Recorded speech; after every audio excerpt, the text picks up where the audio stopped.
And I can. Why isn't it Let me going? push this back a little bit. All right, let's see, get them all in position. Dry this out a little. If you look, of course, here's a hard palate. It's hard right here, and it's soft right here.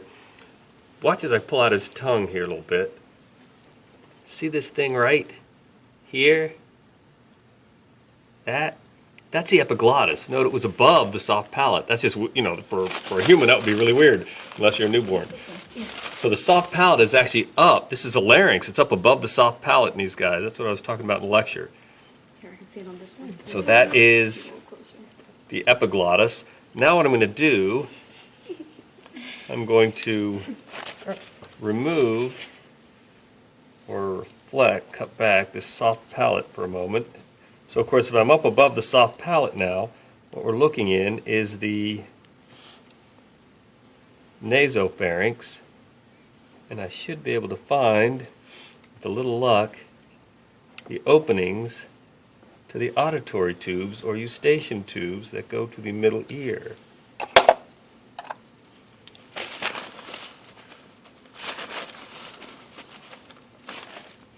There it is, right there. So you're going to pull on that point, is that little slit-like opening? Can't see it. Just towards me, close, kind of the medial side of where that pin is. See it opening and closing? Can you see it? Can you see it? Yeah. Right there? That is the opening to the auditory tube, right there.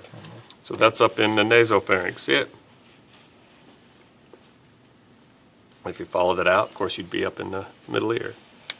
I'll kind of put this in sort of semi-permanently.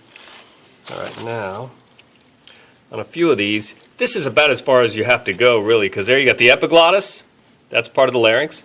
You got the thyroid cartilage, that's part of the larynx. And you got the cricoid cartilage, that's part of the larynx.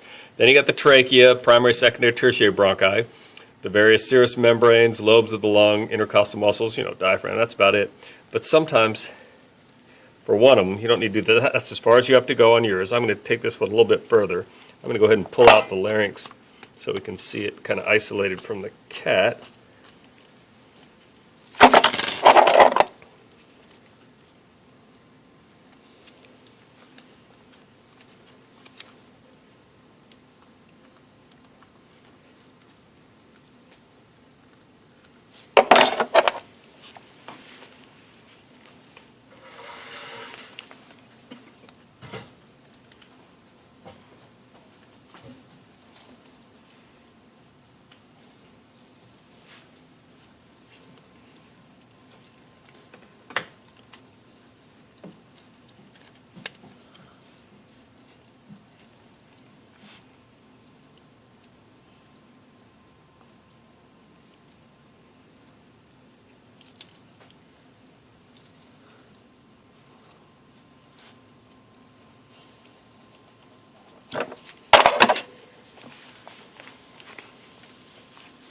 Look here, we're actually in the pharynx here. This is the end of the pharynx. And if you look, there's two openings. One back here, this goes into the esophagus. See the esophagus running behind the trachea there? So that's in the esophagus. Or, if you go through the more ventral opening, now I'm in the trachea. And see this epiglottis, it's normally open so you can breathe. When you swallow, part of the swallowing reflex closes this thing down like a little flap, and it seals off the airways, and that's going to direct all the food and water behind the airways into the esophagus. So that's your epiglottis. This is kind of your pharynx up here, and you can see the two openings. The one right here, kind of between those two folds, that's the, just look in there. Oh, that's better. Can't see those, too dark. But anyway, that one's kind of, so we can actually take one of these and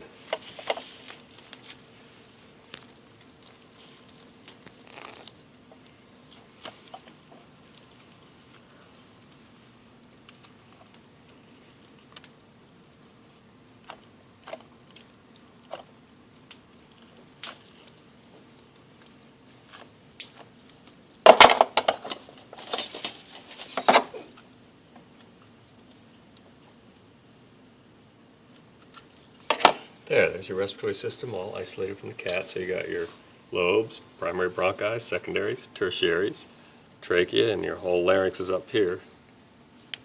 That's mostly it for the respiratory system.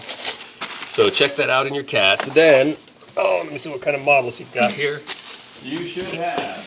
So are you leaving?